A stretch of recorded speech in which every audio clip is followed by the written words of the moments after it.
Hi, my name's Zachary, and today I finally can do something that I haven't been able to do in a while because I never really watch movies to do this. And that's something that I think is pretty popular on my channel, which is a movie review. When I reviewed Ugly Dolls, it was lots of people did it, and I still don't know why. I crushed them all. Yeah, okay.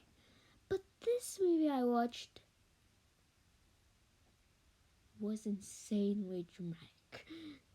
I watched Finding Nemo, and let me tell you, it's the most emotional movie I remember watching right now. I've cried 3 times at the ending, from happy tears to sad tears.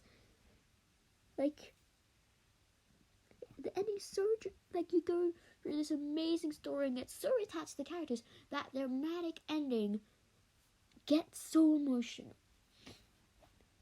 I don't know if they even heard over all the crying probably in movie theaters when this came out in the movie theaters.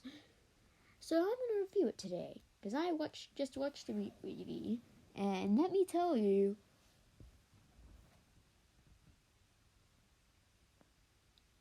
I'm impressed.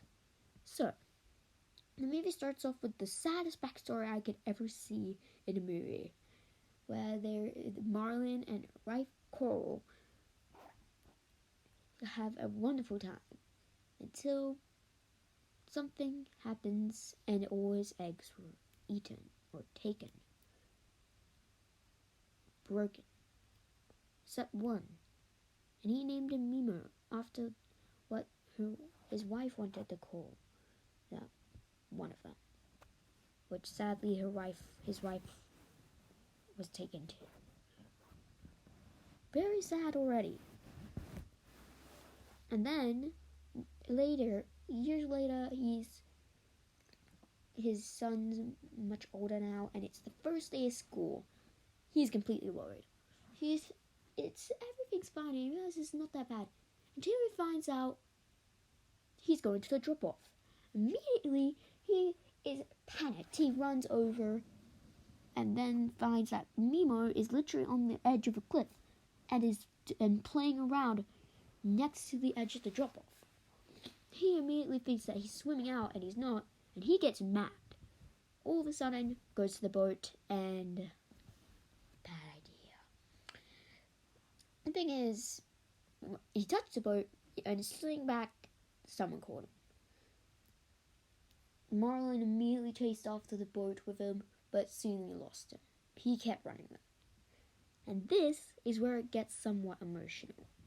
He finds Dory, a fish that has short memory loss. And that makes the story even emotional when something happens in the end involves her. But we'll get to that at the end of this video. Now, taking on with story, he says she saw a boat, which Matt Pat made a theory saying that she saw a boat, which means she doesn't have memory loss. That just ruins the story. I don't really like thinking about that. But besides that, it still doesn't ruin the story. Anyway, she has sorts of memory loss, and when she starts following him in the direction where she's going, showing where the boat is, then later she says, "Why are you following me? There's more space in the ocean. Do you not have enough space?" Because she forgot about it. Then she says sorry that she has sort of memory loss, and he I think he accepts that.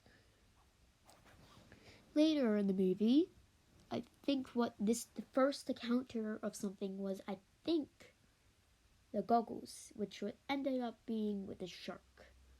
The shark was not that nice.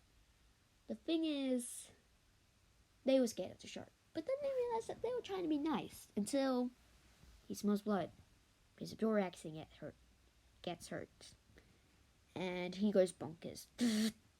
Yeah. Sometimes they can't resist. So, what they do is they run, and they wake up the ship on a cliff almost ready to fall, and the goggles are on a thing. They're in the goggles on a little thin piece of a strand. Now, I didn't expect that. I didn't know it was actually on the cliff. And it was a very weird thing.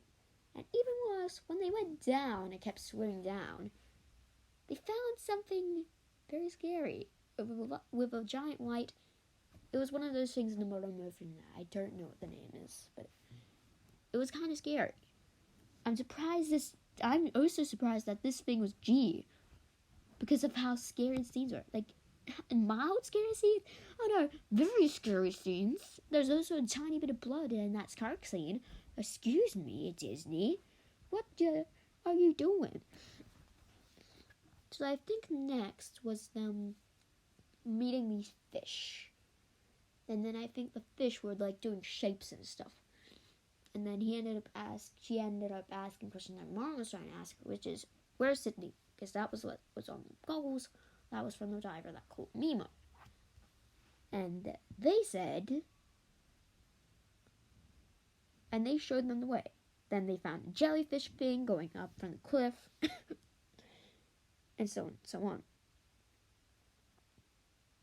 Then came turtles. They went to the current, then they didn't know where to go, and they asked a whale, thinking it was a fish, where to go. They got swallowed, and then put through the hole, and made their way to Sydney. Now, for that whole entire journey is a long, long time. Probably like 50 to 60 minutes of the movie.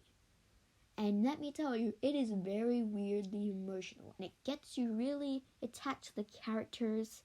And then you find out that this whole entire story, when they were on the tour trip, was running around all the way to the sequel. So they knew, so when they were there, the sequel knew that he had to bring them to the dentist where Nemo had been captured. Someone, which is a fish killer, not actually trying to kill fish, but she always accidentally kills fish, was going to get Nemo. Bad thing. Yeah. But then he ends up trying to go inside because he can't reach him, because they think he's dead, as they about throw in the trash can. Everything goes wrong. Fishes go on the table, seagull goes out the door, fish go everywhere, and Marlin and Dory end up going back into the ocean. He gives up. Sad. And that's where one of the moments I cried, thinking that it's over. Dory might find Nemo and then not be able to do anything. But there was still a little bit left. Later, Dory found Nemo, and then when she read the sign in the tube, Sydney, flashbacks came, and then she realized that was Nemo. She remembered. Emotional scene. So then they find a thing, and you have tears of joy. They had tears of joy. They finally reconnected, and then the unexpected happened, where that boat I saw at part of the movie, came up and netted all the fish, including Dory. Nemo came and tried saving him, told all the fish to go down, and broke the net. And they all lived happily ever after. And then later, now he is asking Nemo to go to school and is doing jokes like a clownfish. That's the end. Now, this is a perfectly planned movie.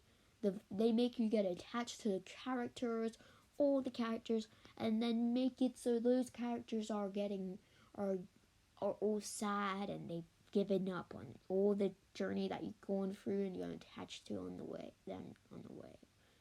And it just is a perfect mix of sad, happy, and father just trying to keep his son safe.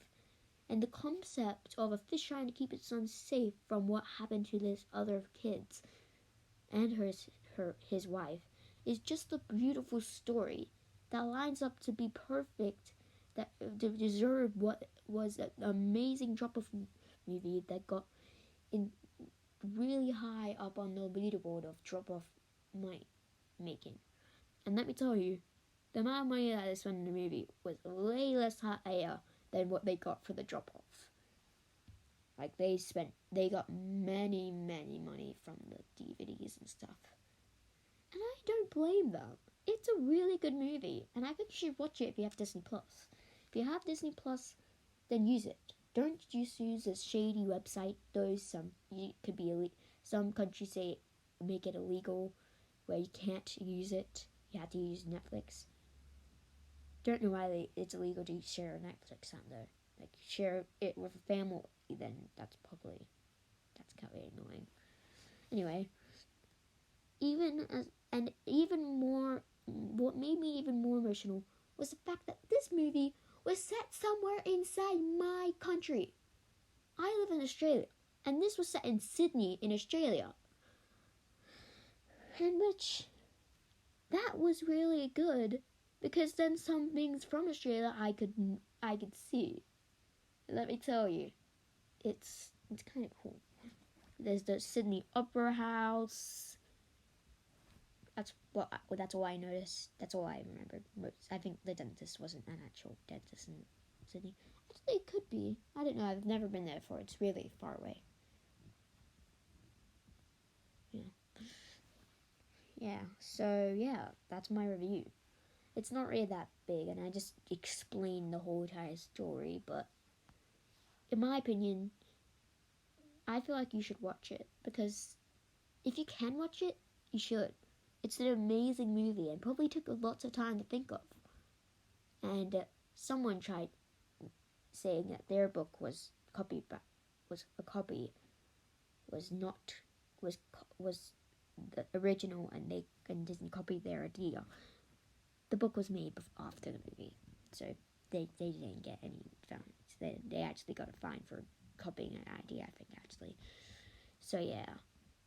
Look at the movie. It's a great movie, and if you want to try today, I recommend watching it. I would be surprised if you didn't cry in that movie. So yeah, that's it, and see ya. And was anyone else creeped out by that movie title with the shark in it? Because if it was just me, then I don't know why. Bye.